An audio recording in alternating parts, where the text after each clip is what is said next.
Selamat sore Bapak Ibu Saudaraku, Shalom. Shalom.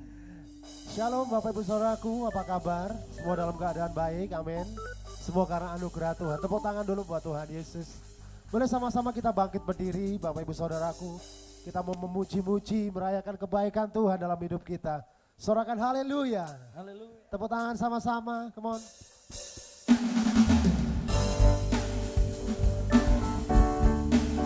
Terima kasih Tuhan, kasih setiamu besar dalam hidup kami. Malam hari ini kami mau sembah puji Engkau, Raja segala Raja. Haleluya. Sama-sama nyanyikan. Dengan hati bersyukur masuk di hadiratmu, membawa pujian bagimu Yesus. Ku memandang wajahmu, bersuka di depanmu, sambil menceritakan kasihmu.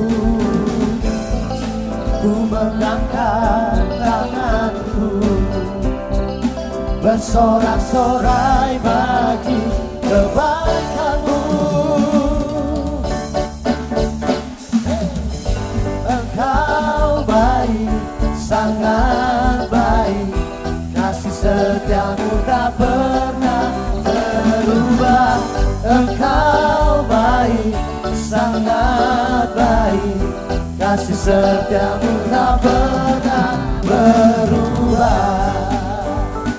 Kasih setia Tuhan selalu baru, katakan amin. Amin. Haleluya. Nyanyikan sama-sama saudara. Dengan hati bersyukur masuk di hadiratmu, membawa pujian bagimu Yesus. Ku memandang wajahmu, bersuka di depanmu, sambil menceritakan kasihmu. Ku mengangkat tanganku, bersorak-sorai bagi kebaikanmu. Engkau baik, sama-sama. Engkau baik, sangat baik, kasih setiamu tak pernah berubah. Engkau baik, sangat baik, kasih setiamu tak pernah berubah. Engkau baik, sangat baik, kasih setiamu tak pernah berubah. Engkau baik, sangat baik, kasih setiamu tak pernah. Sambil angkat tangan kita saudara, come on. Engkau baik, sangat baik, kasih setiamu tak pernah. Kasih setiamu tak pernah berubah dalam hidup kami. Engkau baik, sangat baik. Lagi ya saudara saja. Saudara saja katakan engkau baik. Engkau baik. Amin. Haleluya. Kami puji-puji Engkau, sebab kebaikan-Mu nyata dalam hidup kami Tuhan. Kasih setiamu tak pernah berubah. Engkau baik, sangat baik, kasih setiamu tak pernah berubah. Engkau baik, sangat baik, kasih sekali lagi. Engkau baik, Engkau baik, sangat baik, kasih setiamu tak pernah berubah. Engkau baik, sangat baik, kasih setiamu tak pernah berubah. Engkau baik, Yesusku, kasih setiamu tak pernah berubah. Engkau baik, Yesusku, kasih setiamu tak pernah berubah. Berikan sorak-sorai bagi Tuhan Yesus. Sorakan haleluya. Kita mau terus bawa syukur kita kepada Tuhan, amin. Sebab Tuhan Yesus Tuhan yang baik. Kita mau sama-sama terus menyanyikan nama Dia. Tepuk tangan sama-sama, teman.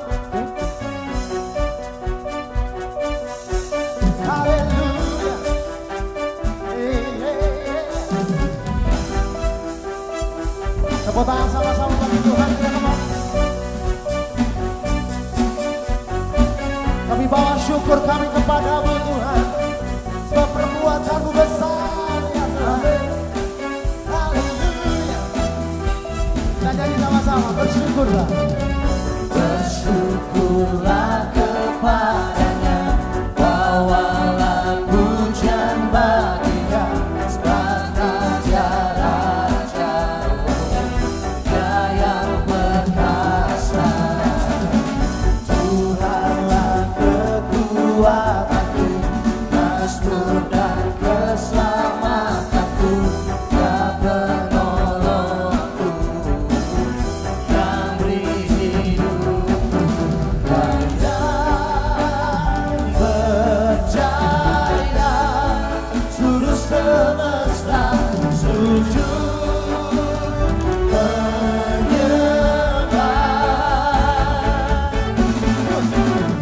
Akulah kebangkitanku, musisah telah terjadi. Junjung kasih anugerahmu, kekal teduh dan mulia. Masyurlah perbuatanku, Kau penyelamat hidupku. Kasih-Mu tiada tara, berkata Kau Tuhan Rajaku. Haleluya. Kau dahsyat ya Tuhan, perbuatanmu ajaib dalam hidup kami. Sama-sama katakan bersyukurlah, nyanyikan. Bersyukurlah kepadanya, bawalah pujian baginya, karena Dia Raja, Dia yang perkasa. Tuhanlah kekuatanku, mazmur dan keselamatanku, Dia penolongku, yang beri hidupku. Percaya seluruh semesta sujud menyembah. Akulah kebangkitanku, mujizat telah terjadi. Junjung kasih anugerahmu, kekal teduh dan mulia. Masyurlah perbuatanmu, Kau penyelamat hidupku. Kasih-Mu tiada tara, berkata Kau Tuhan Rajaku. Sorakan amin. Haleluya.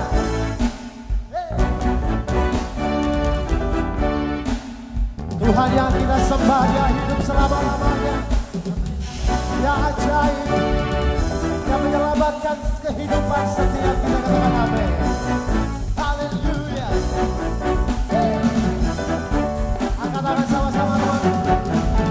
Yang percaya seluruh semesta sujud menyembah.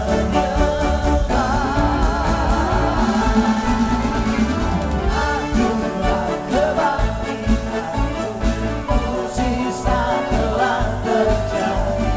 Junjung kasih anugerahmu, kekal teduh dan mulia. Masyurlah perbuatanmu, Kau penyelamat hidupku. Kasih-Mu tiada tara, berkata Kau Tuhan Rajaku. Haleluya.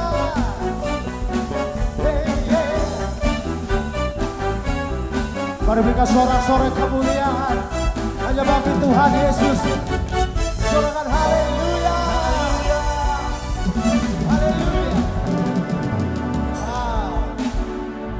Yang mengalami kebaikannya boleh lambaikan tangan saudaraku. Tepuk tangan bagi Tuhan kita yang kita sembah. Puji Tuhan. Silakan duduk kembali Bapak Ibu Saudara. Terus bawa hati yang menyembah itu sore malam hari ini. Membawa hidup kami, seluruh yang kami miliki untuk menyembah Engkau ya Tuhan. Terima kasih untuk kebaikan-Mu. Kami mau tinggikan nama-Mu selama-lamanya.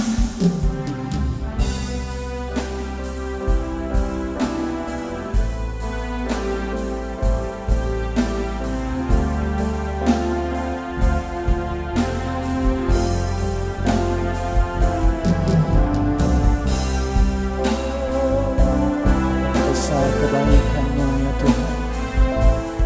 Kami bersyukur. Terima kasih ya Tuhan. Sungguh besar setiamu, nyata di sepanjang hidupku. Darah-Mu telah layak kehidupanku. Semoga kedua tangan kita sekali lagi bersama-sama. Tiada kata yang bisa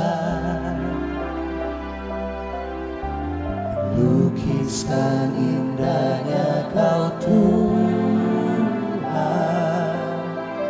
Bagi-Mu segala pujian dan kemuliaan. Sambil memandang wajahnya bersama-sama katakan, ku tinggikan Engkau Tuhan, melebihi segalanya, lebih dalam ku menyembah dalam roh dan sekali lagi bersama-sama katakan, ku tinggikan Engkau Tuhan, melebihi segalanya, lebih dalam ku menyembah dalam roh dan kebenaran selamanya, selamanya.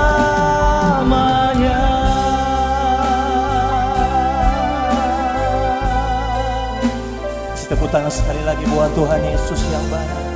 Kami mau tinggikan nama-Mu ya Tuhan. Bersama-sama katakan, sungguh besar setiamu, nyata di sepanjang hidupku. Darah-Mu telah layakkan kehidupanku. Tiada kata yang bisa, tiada kata yang bisa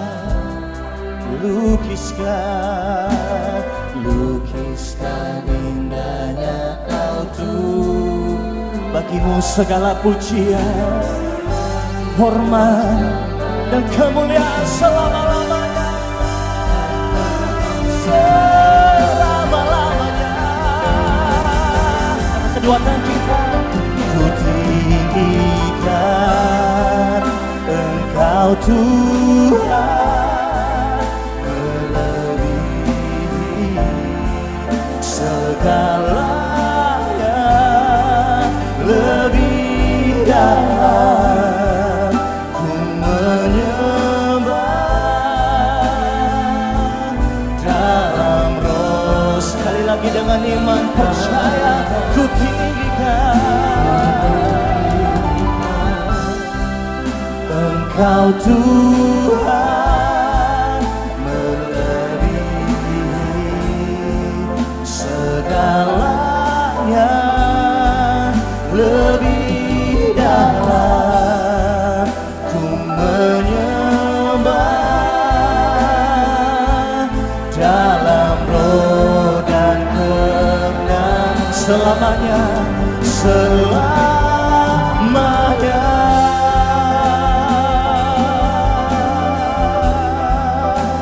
Mari sama-sama sembah Dia, mulai angkat suaramu sembah Dia.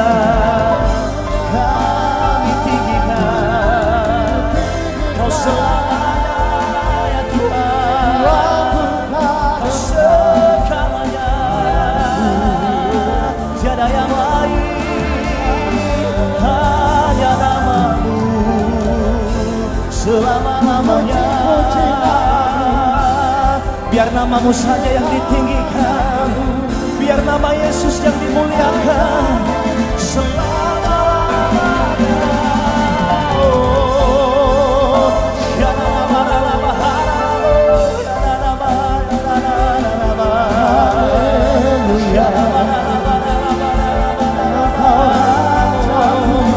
kami sembah ya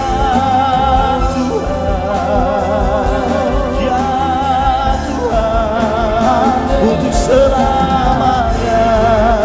Kau dimuliakan, Kau layak disembah selama-lamanya.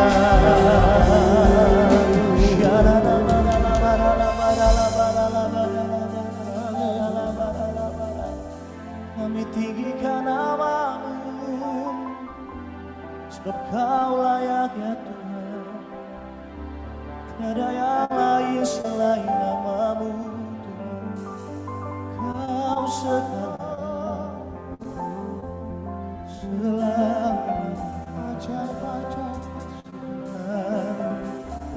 kembali kita angkat kedua tangan kita sekali lagi bersama-sama. Ku tinggikan Engkau Tuhan, rasakan ya Tuhan, lebih dalam kami menyembah-Mu di dalam roh. Sekali lagi jemaat Tuhan katakan, ku tinggikan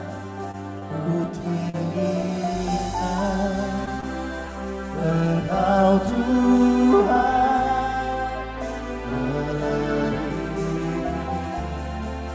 segalanya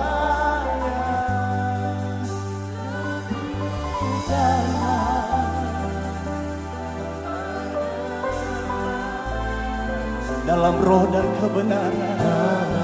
Kami bangun iman kami, roh kami sekali lagi. Ku tinggikan Engkau Tuhan. Mulai angkat kedua tangan kita, suara-Mu segalanya lebih dalam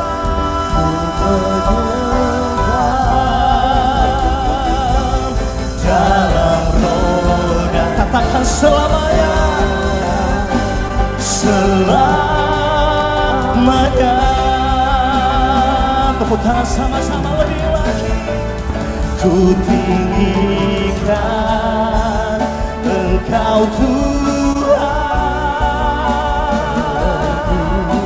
melebihi segala-galanya, lebih dalam ku menyembah.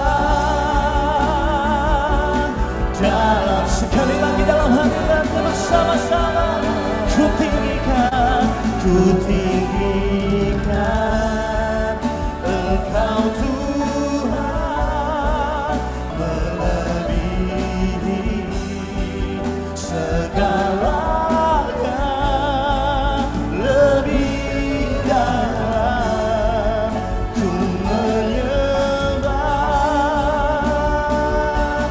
Dalam roh dan kebenaran selamanya, selamanya.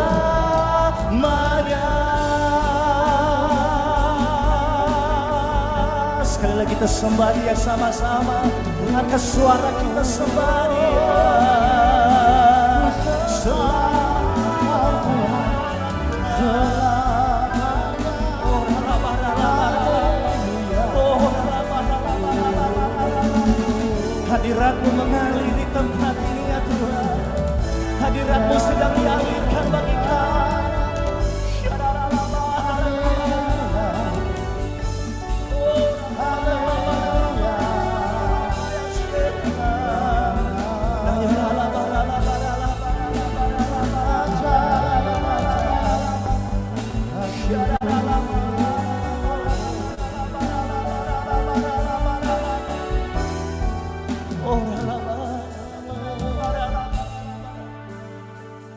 kami menyukai hadirat-Mu ya Tuhan. Setiap kali kami dalam hadirat-Mu, kami menemukan ketenangan, damai sejahtera, sukacita. Semua karena anugerah-Mu ya Tuhan. Dan kami terus mengucap syukur di hadapan, terus mengangkat kedua tangan kami sekali lagi di hadapan-Mu saat ini ya Tuhan. Dan kami mulai berkata, ada mukjizat dalam bersyukur, Engkau telah perlindunganku Tuhan.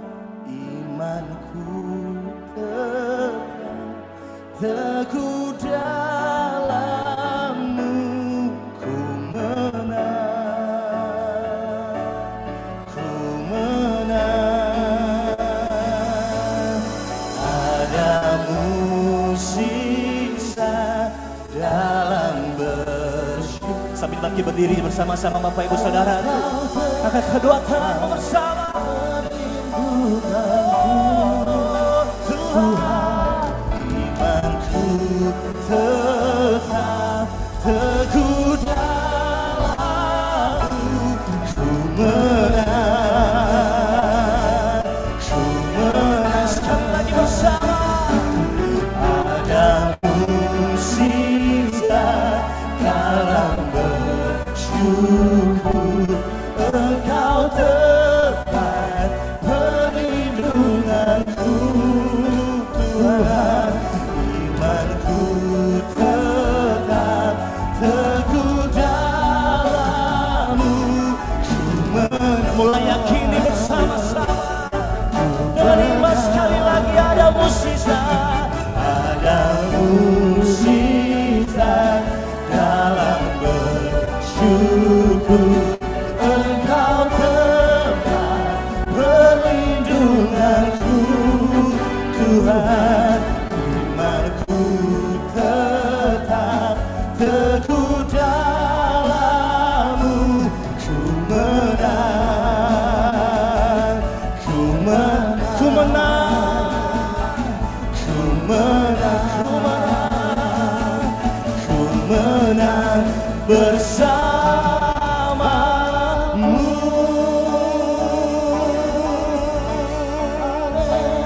Sorak-sorai yang terbaik buat Tuhan.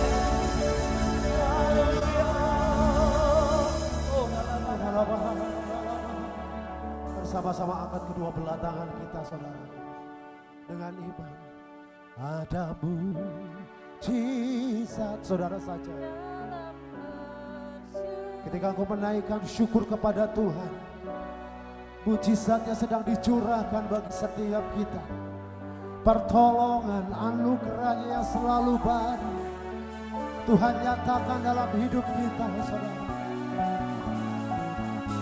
Ku menang di dalam-Mu Tuhan.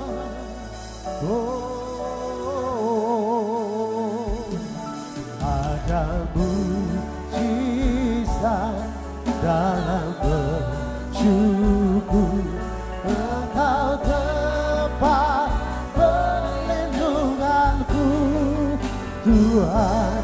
Imanku tetap teguh dalam-Mu, ku menang, ku menang bersama-Mu. Mari sekali lagi dengan iman percaya katakan, ada mukjizat dalam bersyukur, Engkau tepat perlindunganku Tuhan. Imanku tetap teguh dalam-Mu, ku menang, ku menang, ku menang, ku menang, ku menang bersama-Mu. Kita sorak-sorai kemuliaan.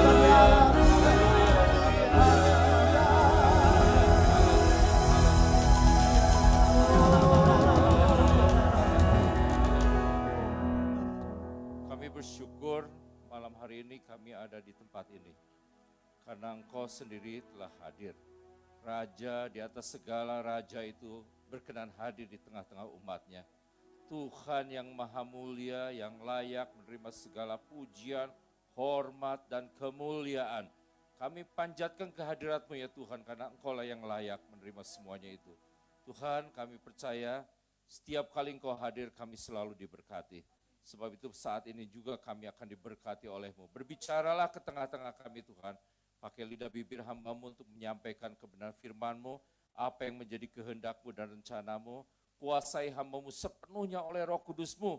Sehingga setiap kata-kata yang diucapkannya bersumber daripada-Mu saja ya Tuhan. Ambil alih pelayanannya Tuhan. Dan biarlah setiap orang yang mendengar firman Allah malam hari ini diberkati oleh-Mu sendiri.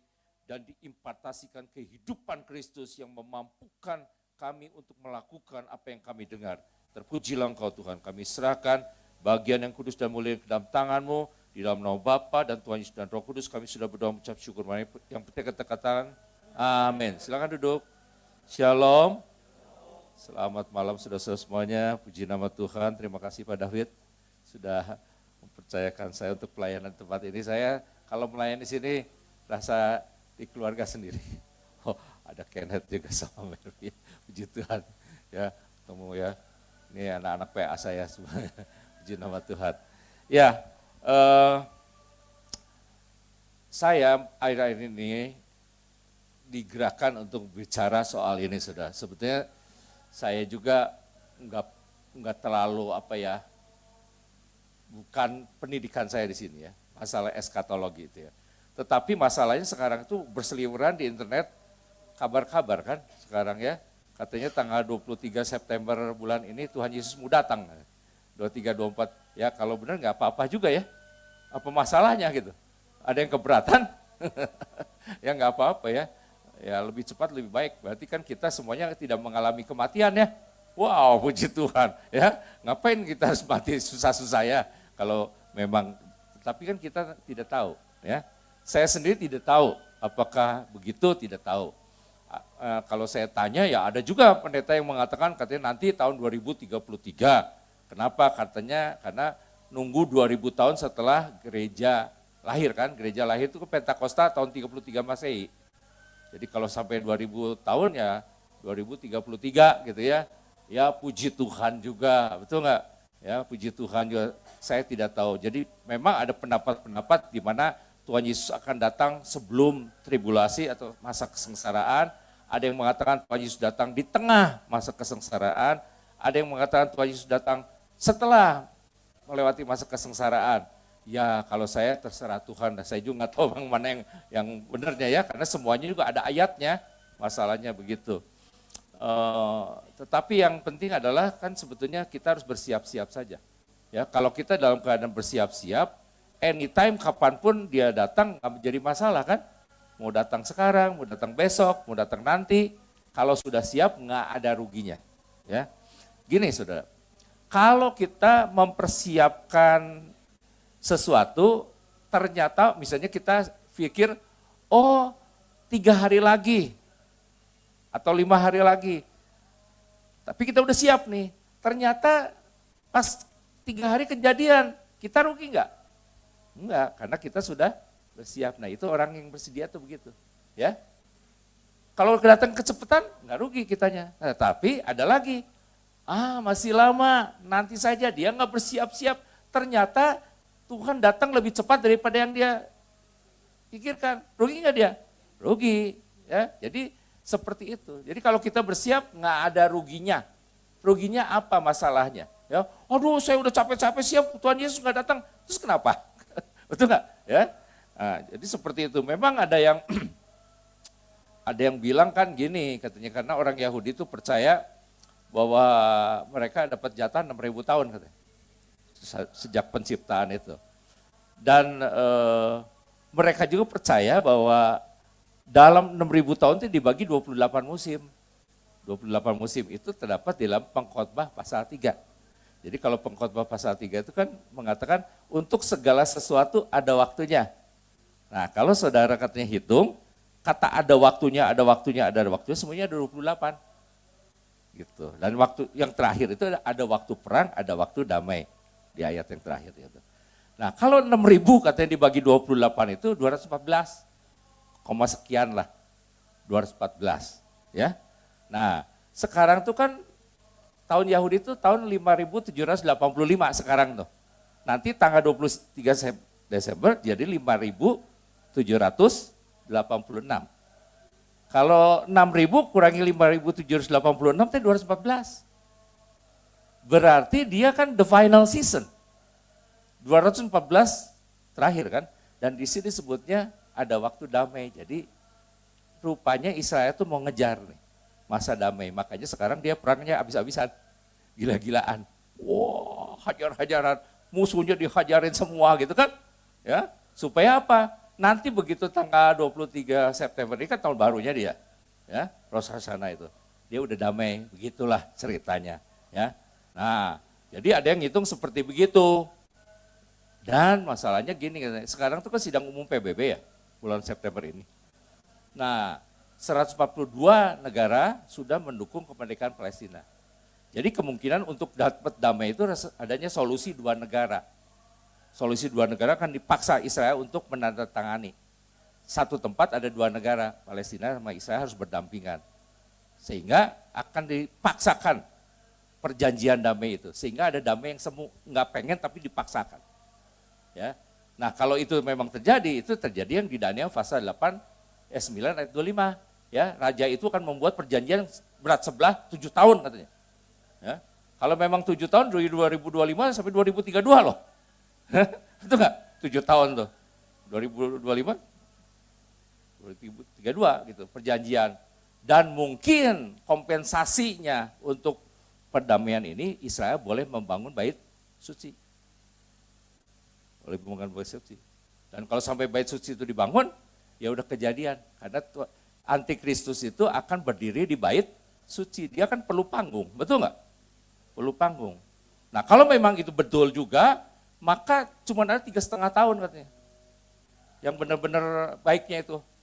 Nanti pertengahan 3,5 tahun artinya 2028-2029 akan dihentikan korban itu. Karena selama ini Israel udah tidak mempersembahkan korban karena nggak ada bait suci. Nah nanti kalau ada bait suci dilakukan persembahan korban lagi, penyembelihan lagi. Tapi di tengah-tengah itu akan diberhentikan. Lalu Israel akan masuk katanya masa sengsara besar. Gitu kan? Ya itu kan orang hitung-hitungan, saya juga nggak tahu kalau dilihat kayaknya logik gitu ya, tapi nggak tahu. Cuman yang jelas memang tahun 2030 semua ekonom mengatakan dunia akan mengalami kegoncangan ekonomi. Kegoncangan ekonomi ya. Semua kalau sudah bacalah ekonom-ekonom bilang bahwa di Indonesia sehingga katanya orang harus prepare. Nah, kalau 2030 sampai terjadi kegoncangan ekonomi, mungkin itu disebut kuda hitam itu ya. Di mana ada terjadi krisis ekonomi. Dan mungkin pada waktu itu terjadilah sistem antikristus mengambil alih sistem ekonomi semuanya. Ya. Dan antikristus kalau memulai itu tidak harus mulai dari dasar lagi dari nol. Sebab semuanya udah siapkan. Dia tinggal prung aja, betul nggak? Semuanya udah disiapkan, komputerisasinya, sistem perbankannya, semuanya udah siap. Ya, semuanya udah siap. Nanti katanya orang tidak bisa berjual beli kecuali dengan tanda di tangan kanannya dan di dahinya. Kalau saya mikirnya, saya nggak tahu ya ini. Sebetulnya kita sekarang udah ngelakuin. Yaitu tangan kanan kita pegang handphone, QRIS. Tup. Itunya pinnya ada di kepala kan. Betul nggak? Jadi di kepalanya ada pinnya, di tangan kanannya handphone. Baru bisa berjual beli. Kalau saya mengartikannya begitu, betul nggak? Ya. Kan orang mikir sana sini, ya memang kita udah melakukannya sekarang. Ya banyak kalau kita merchant tuh udah nggak mau namanya pakai uang lagi, betul nggak? Harus cashless, mintanya QRIS gitu kan? Seperti begitu. Nah kita nggak tahu lah. Ya. Tetapi di atas semuanya itu Firman Tuhan mengatakan apabila segala sesuatu ini terjadi dalam Matius 24 itu ayat 33, demikian juga jika kamu melihat semuanya ini ketahuilah bahwa waktunya sudah dekat. Dari semua tanda-tanda yang ada 11 kalau nggak salah dituliskan di dalam Alkitab itu semuanya udah kejadian masalahnya. Sudah kejadian dan semuanya udah jatuh tempo.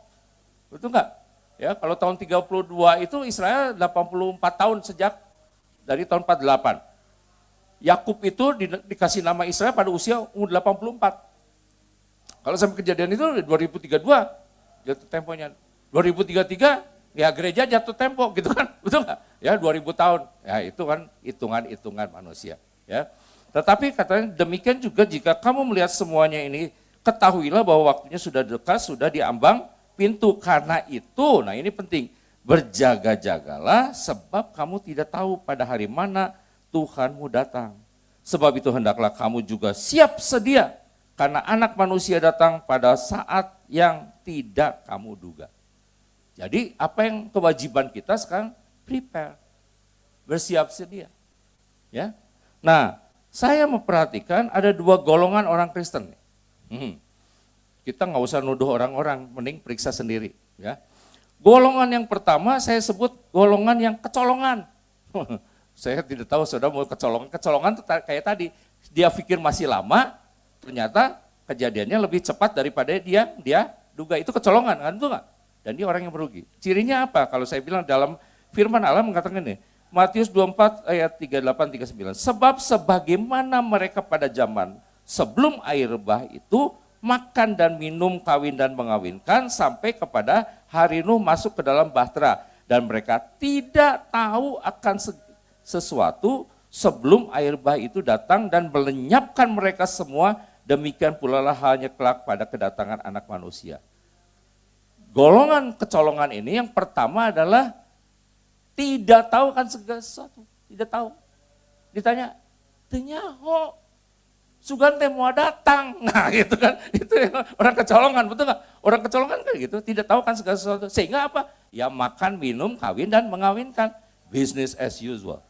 Saya juga masih bisnis. Saya juga bukan berarti tutupnya mesti dijual kabehna cicing berdoa enggak, betul enggak? Karena kita juga tidak tahu, ya. Tetapi maksudnya gini, jangan kita ini karena ada kesibukan kita sampai kita tidak siap sedia. Perhatikan, saudara tetap menjalankan aktivitasmu sebagaimana biasa, ya. Saya juga masih pegang bisnis saya masih menjalankan bisnis saya pelayan, tetapi ininya harus alert, harus siap sedia. Betul nggak? Harus siap sedia.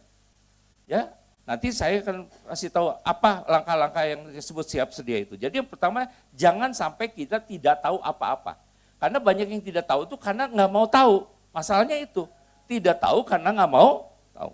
Yang kedua adalah 1 Tesalonika 5 ayat 3, apabila mereka mengatakan semuanya damai dan aman, maka tiba-tiba mereka ditimpa oleh kebinasan seperti seorang perempuan yang hamil ditimpa oleh sakit bersalin, mereka pasti tidak akan luput. Yang kedua adalah aman, tenang tenang.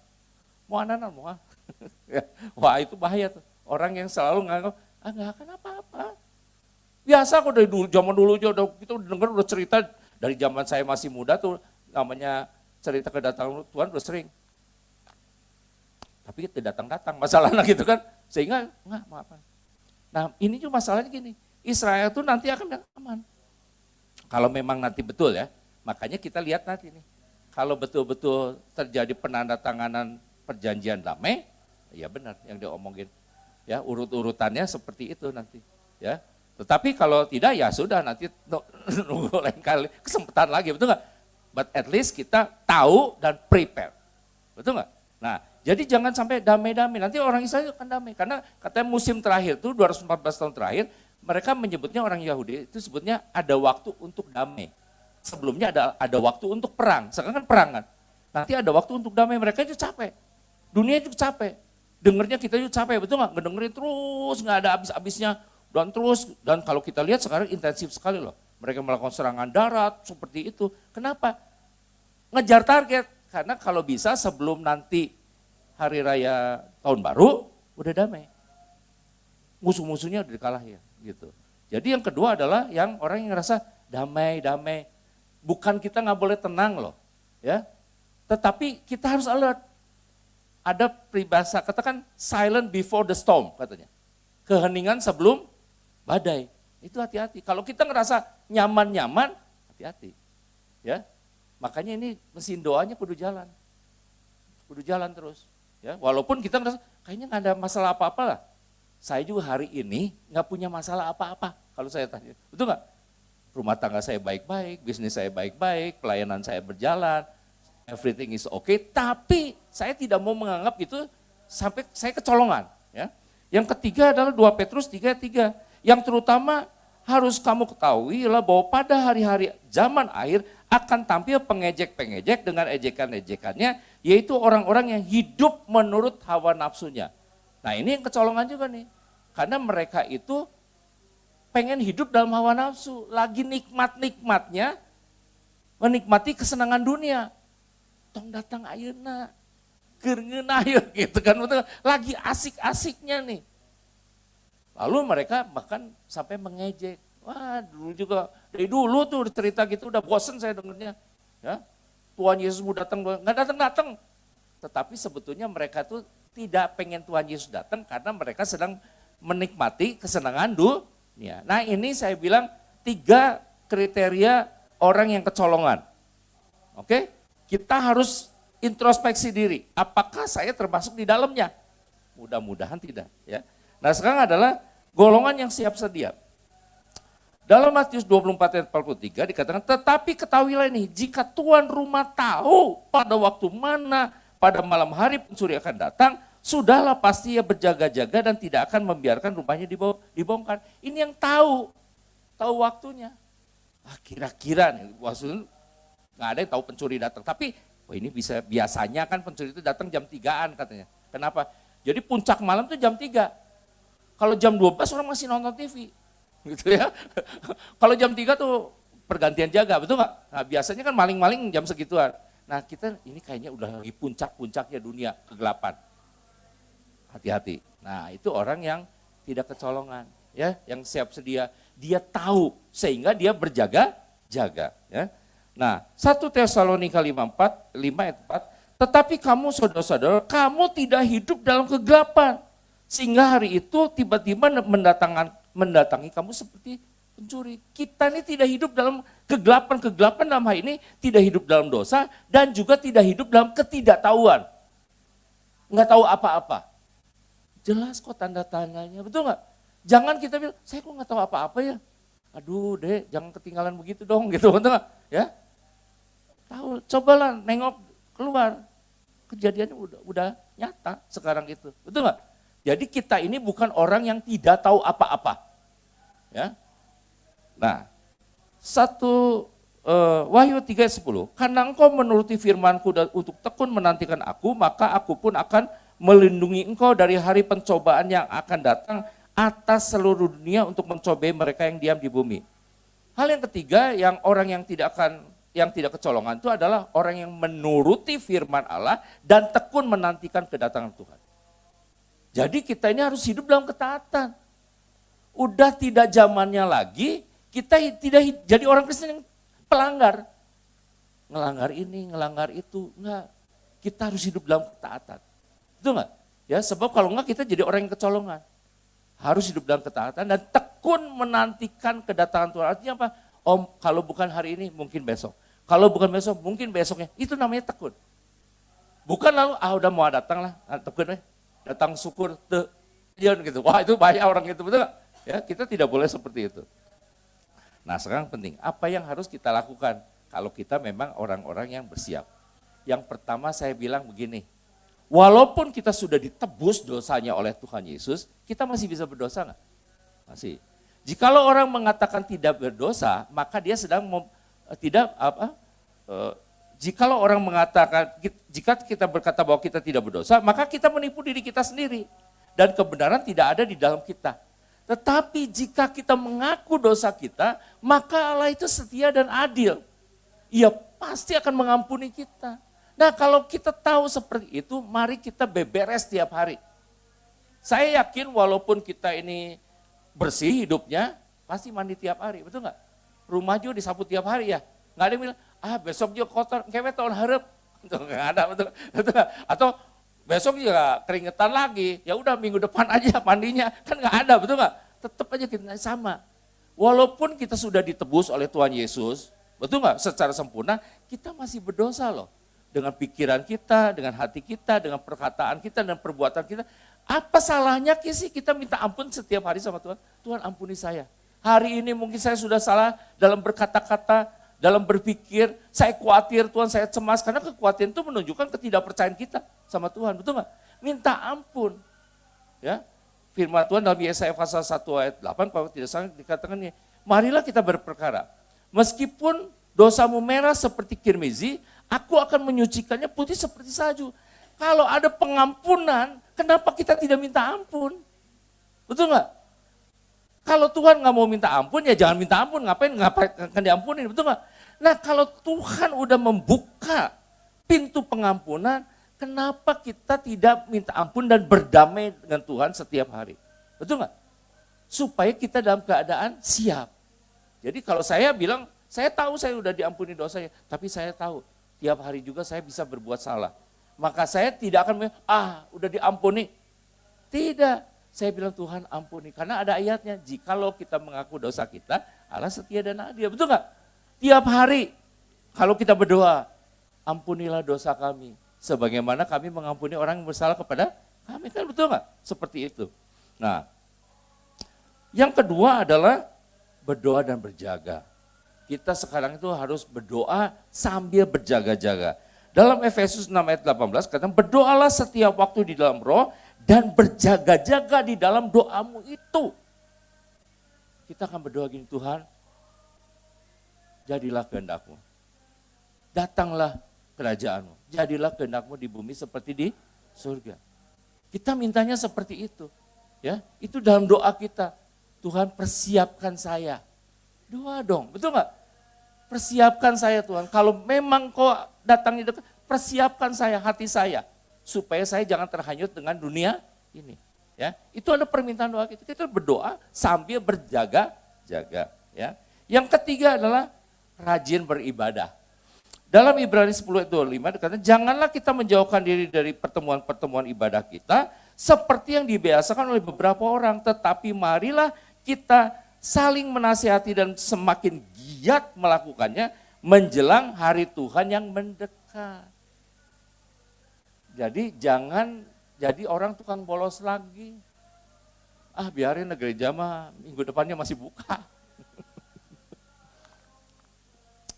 Saya tuh heran ya kadang-kadang di gereja juga ya. Tuhan Yesus belum datang, kalau hari libur hilang setengah.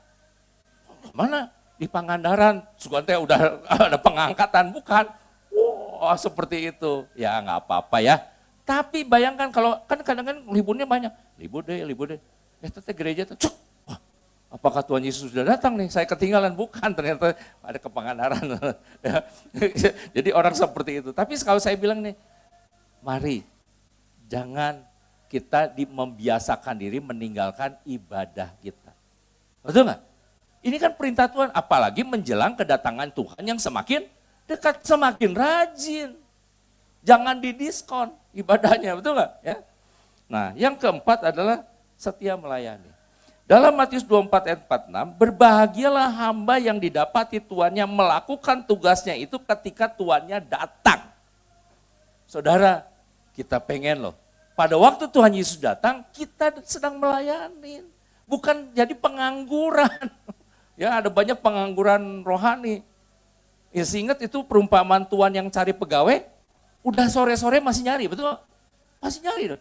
Lalu dia pasar, dia bilang, ngapain kamu nganggur-nganggur di pasar seperti ini? Masuk, kerja, saya akan bayar upahmu. Artinya apa? Tuhan pengen kita melayani.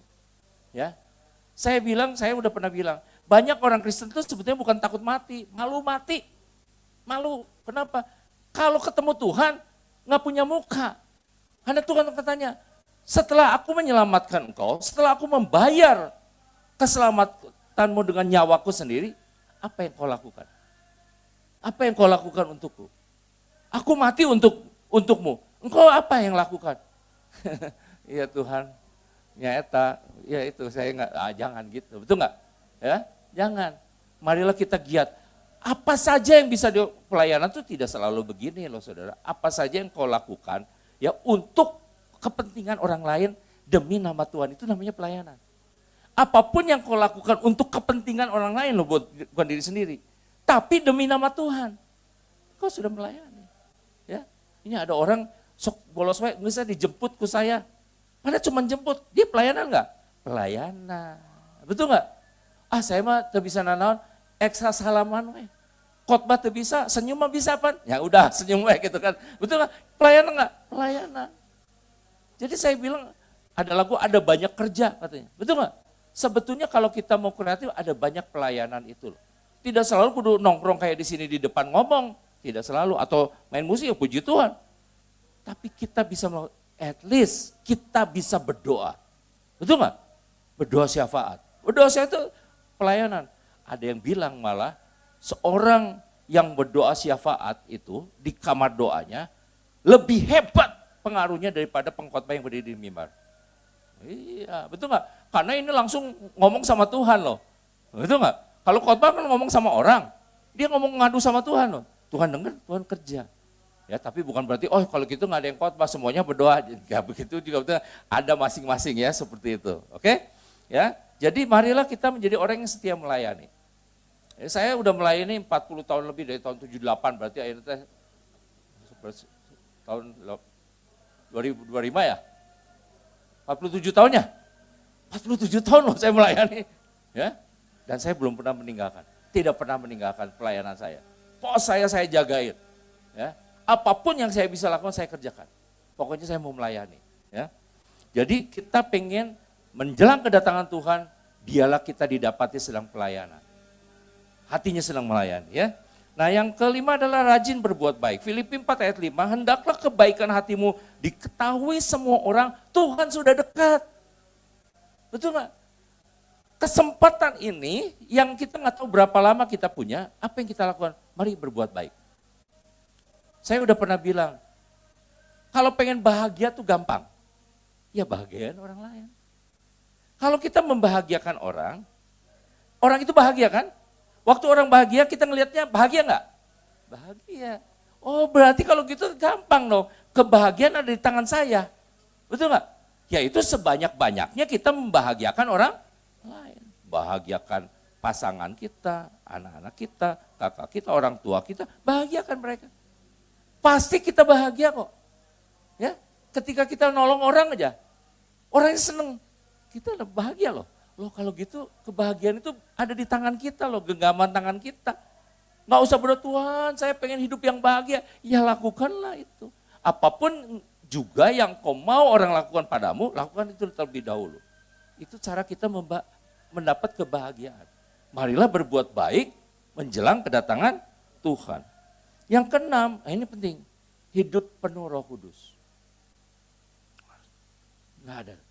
Gini ya, apa sih kata penuh Roh Kudus? Roh Kudus memang ada di dalam kita, tapi penuh ini artinya sebetulnya level of occupation. Tingkat penguasaan Roh Kudus dalam hidup saya. Itu kata kepenuhan. Orang yang dipenuhi Roh Kudus artinya Roh Kudus bisa menguasai hidup saya, makanya dikontraskannya dengan mabuk. Janganlah kamu mabuk anggur, tetapi biarlah kamu penuh dengan Roh Kudus. Artinya orang mabuk anggur kan arak dimasukkan ke dalam badannya sampai tingkat tertentu si alkohol itu menguasai dia kan, menguasai pikirannya, perbuatannya itu penuh kan? Orang mabuk. Nah tapi kan kalau Roh Kudus bukan mabuk, makanya pakai kata penuh. Yaitu apa? Ketika Roh Kudus masuk di dalam kita, biarlah dia menguasai kita. Begini, setiap orang kita punya Roh Kudus, betul nggak? Karena kita percaya kepada Tuhan Yesus. Ya, Yohanes 7 ayat 39 dikatakan orang yang percaya kepada dia menerima Roh Kudus, itu pasti. Kenapa? Karena kalau tanpa Roh Kudus, Anda tidak akan ada di sini. Tidak akan bisa jadi orang Kristen, betul nggak? Tidak ada seorang pun dapat mengatakan Yesus itu Tuhan kalau bukan oleh Roh Kudus. Berarti indikatornya jelas dong, kalau gitu Roh Kudus ada di dalam saya. Tapi masalahnya gini, Roh Kudus hadir dan Roh Kudus berkuasa, ceritanya berbeda. Ceritanya berbeda. Ya, misalnya ya, saya kasih bisa, karena saya kenal Kenneth aja.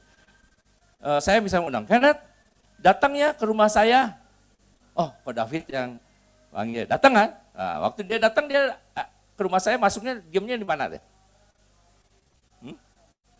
Di ruang tamu, itu ngomongnya di garasi, langsung di ruang tamu, di ruang tamu. Kenneth udah hadir belum?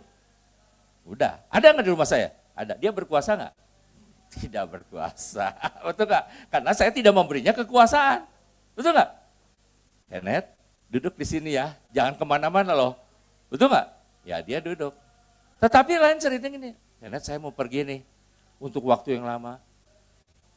Kamu ke rumah saya, nih saya kuncinya saya kasihin. Kuasai seluruh rumah saya, semua. Dia berkuasa. Nanti nggak saudara? Jadi Roh Kudus ada di dalam kita. Tetapi kenapa kok manifestasinya berbeda di tiap orang? Karena seberapa besar dia diberi izin untuk menguasai kita. Itu namanya kepenuhan. Saudara, menjelang kedatangan Tuhan, kita serba banyak ketidaktahuan. Unpredictable situation loh. Ini bakal kejadian tuh nggak bisa diduga. Ya, Sri Mulyani aja bilang gini, ekonomi sekarang nggak ada ilmunya. Ilmu ekonomi udah nggak nyampe. Loh, orang pintar kayak begitu loh. Betul nggak? Katanya udah nggak nyampe, hitungan-hitungannya udah susah ditebak. Nah, kita punya Roh Kudus, betul nggak? Walaupun kita tidak punya ilmunya, tapi ada seorang yang lebih hebat daripada siapapun hikmatnya, Roh Kudus. Dan apabila Roh Kudus memberi hikmat kepada kita, orang lain nggak tahu, kita tahu. Betul nggak? Itulah sebabnya di akhir zaman kita penting sekali penuh dengan Roh Kudus. Ya. Dan Roh Kudus juga dia yang akan mengajar segala sesuatu dan mengingatkan kepada kamu apa yang setelah aku katakan. Yohanes 14 ayat 26 kalau nggak salah seperti itu ya. Nah, itu artinya apa? Dia akan mengajar segala sesuatu. Ini yang kejadian-kejadian gini, Roh Kudus akan ngingetin. Ini artinya ini loh. Ini artinya ini. Sehingga itu, oh. Lalu dia ingatkan akan firman Tuhan. Ini firmannya ini. Oh, ada sambungan antara yang kita tahu dengan firman Allah. Sehingga kita lebih prepare. Betul nggak? Lebih prepare. Dan Roh Kudus juga akan memberikan damai sejahtera. Perlu nggak kita damai sejahtera? Sangat perlu. Nanti, sekarang aja udah perlu. Apalagi nanti, betul nggak? Keadaan seperti ini loh. Ini sewaktu-waktu bisa meledak keadaan ini, betul nggak? Dan keadaan seperti itu akan mengangkat damai sejahtera dari bumi katanya. Tetapi kita punya Roh Kudus. Roh Kudus itu adalah pemberi damai. Damai sejahtera Allah yang melampaui segala akal akan memelihara hati dan pikiranmu. Sehingga kita nggak perlu makan pera tenang. Betul nggak? Mau stres, mau jadi zaman hun-hun gitu kan. Kenapa? Oh, ada Roh Kudus. Betul nggak? Jadi kita betul-betul perlu peranan Roh Kudus supaya dia memberikan damai sejahtera. Tuhan Yesus mengatakan nih, damai sejahtera aku tinggalkan bagimu. Damai sejahtera aku sendiri aku berikan kepadamu. Dan apa yang aku berikan tidak seperti yang diberikan oleh dunia ini. Sebab itu janganlah gentar dan takut. Wow, luar biasa. Artinya apa? Kita sudah diperlengkapi untuk akhir zaman.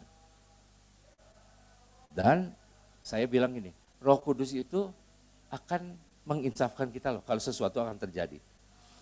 Orang itu punya roh, betul nggak? Seringkali orang yang mau meninggal suka udah beda rasa. Kenapa? Rohnya yang ngasih tahu loh. Dia juga nggak tahu kenapa ya, tapi kayak papi saya waktu mau meninggal tuh ini. Oh, dia udah persiapkan, dia bahkan udah nulisin firman Allah yang berhubungan dengannya. Apabila kemah ini dibongkar Tuhan, dia tulisin. Lalu dia datang keliling ke tetangganya minta maaf. Kita juga, loh kenapa ya? Itu karena rohnya. Nah, Roh Kudus juga sama, saya pikir. Ya, nanti menjelang kedatangan Tuhan, dia akan memberikan alarm loh di kita. Jadi kita nggak akan kecolongan. Oh, kenapa ya? Saya kayaknya udah nggak pengen lagi ya. Yang gitu-gitu yang dunia. Kenapa ya? Oh, di-prepare. Karena saya percaya itu penting sekali. Dia akan meng-guide kita supaya kita jangan kecolongan. Nah, Roh Kudus juga nanti akan membangkitkan orang yang sudah mati dan mengangkat orang yang masih hidup. Kalau yang sudah mati jelas dalam Roma 8 ayat 11 dikatakan apabila rohnya yang telah membangkitkan Yesus berdiam dalam tubuhmu, maka tubuhmu yang fana itu akan dibangkitkan. Berarti orang Kristen yang meninggal itu akan dibangkitkan oleh Roh Kudus sebagaimana Tuhan Yesus. Lalu bagaimana yang hidup? Yang hidup juga akan naik oleh Roh Kudus. Kuasa Roh Kudus yang ada di dalam kita akan mengangkat kita untuk ketemu Tuhan. Saya baca waktu di dalam Wahyu pasal 4. Wahyu pasal 4 dituliskan begini. Maka langit terbuka dan terdengarlah suara. Naiklah kemari katanya. Lalu roh menguasai aku dan set, naik. Oh, berarti begitu caranya. Pada waktu nanti Tuhan menyatakan memanggil, Roh Kudus akan merespon. Roh Kudus yang ada di dalam kita ini merespon. Karena ada panggilan, naiklah kemari. Kita diangkat. Kalau nggak ada Roh Kudus itu seperti balon nggak ada gasnya. Kalau balon ditiup sama kita, gembung. Bisa ngapung nggak? Nggak bisa ngapung, betul nggak? Karena kita nggak ada kehidupan. Tapi kalau dikasih gas, gembung juga. Bisa naik. Nah itu loh seperti itu. Ya, kalau kita cuma punya nyawa kita sendiri, gembung, nggak bisa naik. Tapi kalau kita ada Roh Kudus di dalam kita, Roh Kudus itulah yang kan mengangkat kita untuk bertemu Tuhan. Jadi penting sekali ya, penuh Roh Kudus itu. Dia akan membimbing kita, dia memimpin kita, dia akan mempersiapkan kita loh. Ya, kita juga ngerti kenapa ya, saya juga nggak ngerti nih, tetapi kenapa ya, saya pengennya gini, itu pasti Roh Kudus tuh. Anak-anak Tuhan yang penuh Roh Kudus akan dipersiapkan sehingga tidak ada yang kecolongan. Ya, seperti itu. Dikit lagi ya. Nah, yang ketujuh adalah 2 Petrus 3:11. Jadi jika segala sesuatu ini akan hancur secara demikian, betapa suci dan salehnya kamu harus hidup. No compromise. Sekarang itu jangan lagi jadi orang Kristen tipe kodok katanya. Di darat, di air, jangan begitu, betul nggak? Ya, kita bukan makhluk amfibi loh.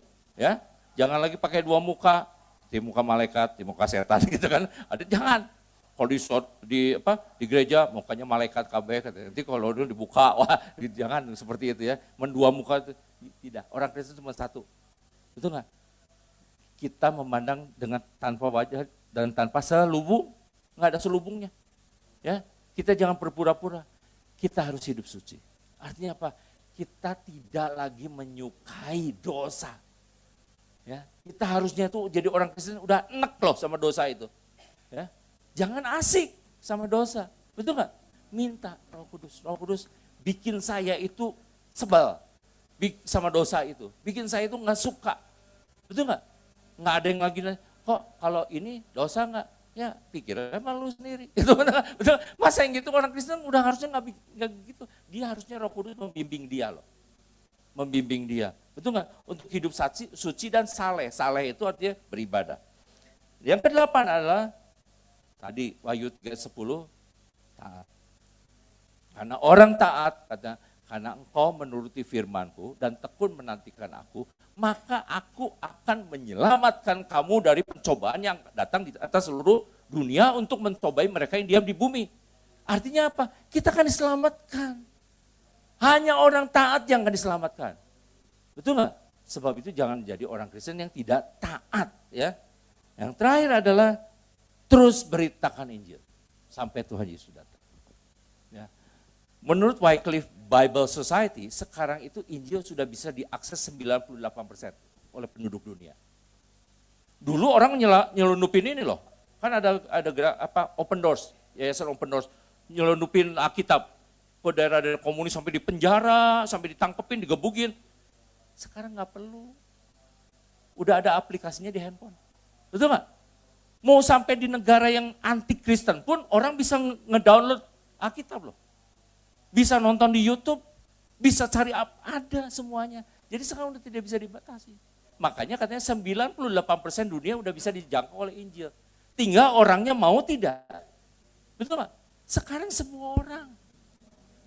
Ya, nggak usah pergi ke toko buku Alkitab, beli Alkitab, buka aja. Ngedownload gratis lagi. Betul gak? Alkitab itu. Artinya apa? Injil diberitakan. Nah, mereka itu, mungkin orang-orang itu akan tanya. Betul gak? Iya teh naon. Lalu datang. Kok iya teh naon kok di Alkitab. Aduh, oke teh nyaho, kayak nanyakan pendeta. Aduh, silakan benar. Betul kan? Orang seperti itu. Makanya belajar Alkitab, betul nggak? Kita ini pemberita Injil loh semuanya. Pemberita Injil. Harus ketahui. Ya betul nggak? Belajar firman Allah, beritakan Injil. Perdamaian kepada setiap orang.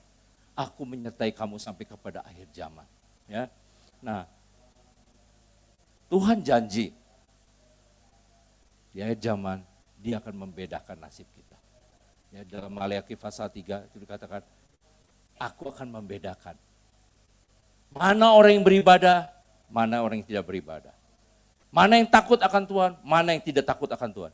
Akan beda. akan beda. Sekarang itu seleksinya loh. Makanya sekarang kita harus langsung settingannya apa? Settingannya apa hari ini? Kalau enggak, ya udah kena seleksi itu. Betul enggak? Saya harap, saya juga tidak tahu kapan Tuhan Yesus datang. Saya tidak tahu. Tapi saya dibebani, dikasih beban sama Tuhan. Untuk bicara pada semua orang. Mempersiapkan diri. Mempersiapkan diri. Karena bisa saja terjadi sewaktu-waktu. Betul nggak? Kita tidak tahu. Mungkin yang diomongin mereka juga benar. Nggak tahu juga, betul nggak? Karena ada banyak cerita kesaksian. Orang yang terima dengar dari Tuhan lah, atau apa. Tapi kan Paulus mengatakan tentang kedatangan Tuhan, aku mau saudara-saudara kamu tidak mengetahuinya supaya kamu jangan disesatkan oleh berbagai berita-berita itu. Kita juga nggak mau disesatkan, betul nggak? Tapi kita juga tidak mau menjadi orang yang gara-gara gitu, kecolongan. Jadi apa dong kalau begitu? Prepare, gitu aja. Siap sedia. Apapun yang terjadi. Kalau Tuhan Yesus datang, kita dalam keadaan siap. Dan saya harap kita semua bertemu ya. Oke? Jangan sampai, mana sih Koyo? Ketinggalan, jangan sampai begitu. Betul nggak? Ya, kita akan bersuka cita. Nggak tahu nggak lagu zaman kalau ini kayaknya banyak yang belum lahir di waktu lagu. Ada pertemuan di udara, pertemuan yang manis, belum lahir berarti. Ya udah nggak usah nyanyi itu. Itu zaman saya lagi muda, Pak David tahu gitu. Saya rindu bertemu di sana, jauh di udara. Nyanyian yang terdengar yang belum pernah didengar adalah kegirangan dan anak Allah yang pimpin kita. Saya kalau itu yang cerik itu dia itu pertemuan di udara. Sekarang itu lihat nggak? Hampir nggak ada lagu dikarang tentang kedatangan Tuhan. Semuanya celebration. Ada kita harus diingatkan loh. Jangan sampai kita nggak prepare. Gara-gara kita cuma nyanyi celebrate, nggak salah. Tapi kita selalu diingatkan. Kalau saya dulu selalu diingatkan. Lagu-lagu itu, ya lagu-lagu lama tuh. Oh Yerusalem, tempat mulia, hatiku rindu ke sana. Tak lama lagi Tuhanku datanglah, bawa saya masuk sana. Tak lama lagi Tuhanku datanglah, bawa saya masuk sana. Oh saudara, mari kita ingat lagi. Betul nggak? Kedatangan Tuhan sudah semakin dekat. Saya harap saudara bisa menangkap ini ya. Mari kita berdoa.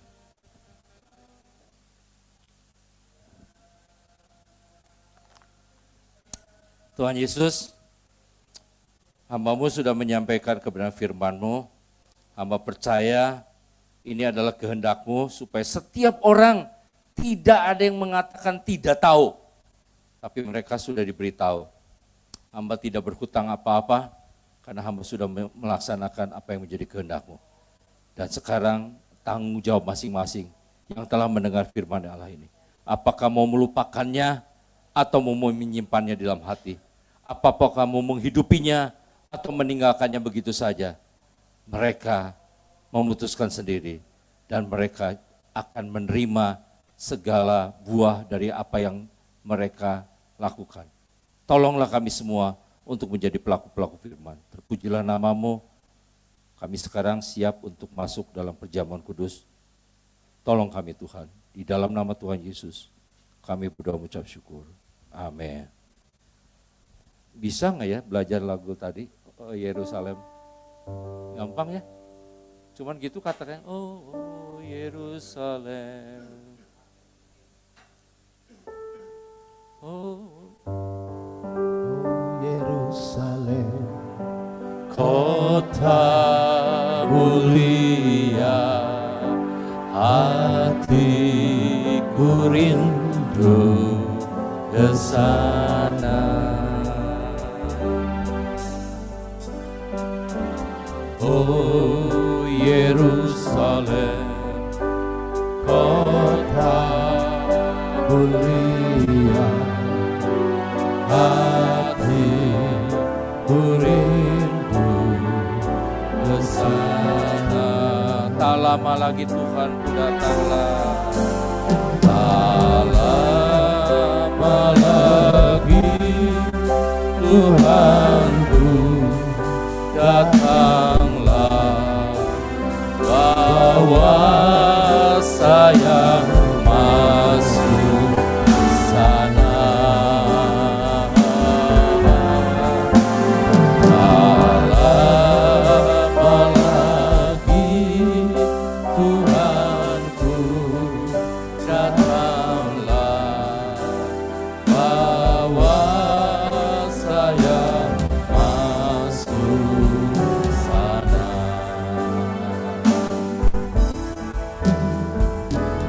Oh Yerusalem, kota mulia hati. Barang siapa sudah mendapatkan, mari berdiri ke sana.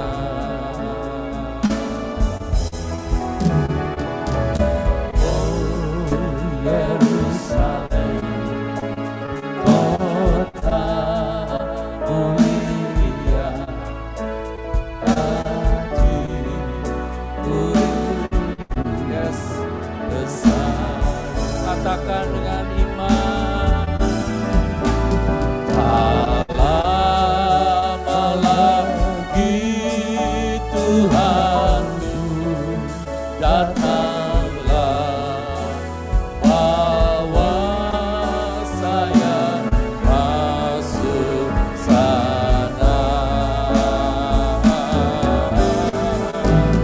Tak lama lagi Tuhanku datanglah, bawa saya masuk sana. Saudara, kita akan melakukan perjamuan kudus.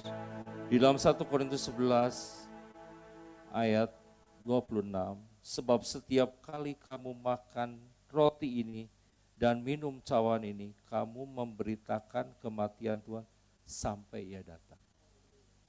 Kalau tadi orang zaman Nuh, mereka makan, minum, kawin dan mengawinkan, banjir datang. Mereka tidak sih. Tapi kita makan, minum perjamuan kudus sampai Tuhan Yesus datang. Mari kita angkat roti di tinggi atas kepala. Pada malam sebelum Tuhan Yesus diserahkan ke tangan orang berdosa, Dia mengadakan perjamuan terakhir bersama dengan murid-muridnya. Dan dalam perjamuan itu Dia mengambil roti, memecah-mecahkannya dan memberikan kepada murid-muridnya, mengatakan, inilah tubuhku yang dipecah-pecahkan untuk kamu. Yang di tangan kita bukan roti, kita menerimanya sebagai tubuh Kristus. Sebab roti yang sekecil ini tidak ada manfaatnya, tetapi tubuh Kristus berguna karena mengandung kehidupan Kristus. Sebab itu kita mau makan ini dengan iman tubuh Kristus, sehingga menjadi bagian daripada tubuh kita. Kehidupan Kristus menjadi bagian kehidupan kita. Mari kita makan dalam nama Tuhan Yesus.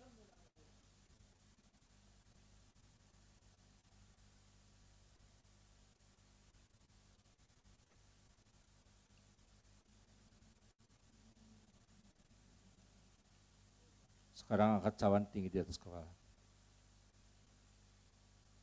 Pada malam yang sama, Tuhan Yesus mengangkat cawan yang berisi air anggur. Dia mengatakan, inilah darahku, darah perjanjian baru, yang ditumpahkan untuk pengampunan dosamu. Minumlah, inilah yang telah menyelamatkan kita. Biarlah darah Yesus membungkus hidup kita, melindungi. Saudara, yang ada di tanganmu bukan air anggur, karena kita menerimanya dengan iman. Ini adalah darah Yesus. Air anggur yang sedikit ini tidak ada gunanya, tetapi darah Yesus berguna, berkuasa. Mari kita meminumnya dengan iman dalam nama Tuhan Yesus.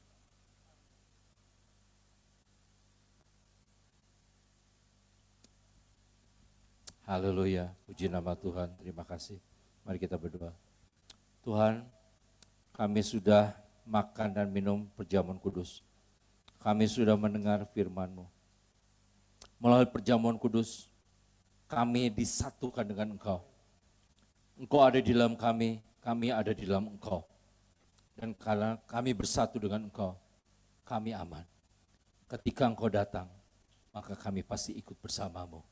Terima kasih. Biarlah firman Allah ini boleh dimenteraikan. Di dalam nama Tuhan Yesus. Amin. Silakan duduk.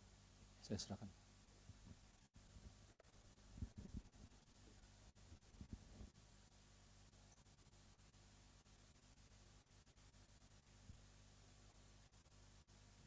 Baik, puji nama Tuhan Bapak Ibu Saudara. Ada sedikit pengumuman untuk kita sama-sama dengarkan bahwa ibadah 2 minggu ke depan lagi akan diadakan pada 2 Oktober 2025 dan tanggal 16 ya. Tanggal 2 Oktober melalui ibadah online dan tanggal 16 onsite di tempat ini kembali. Dan kita akan mengakhiri ibadah ini bersama-sama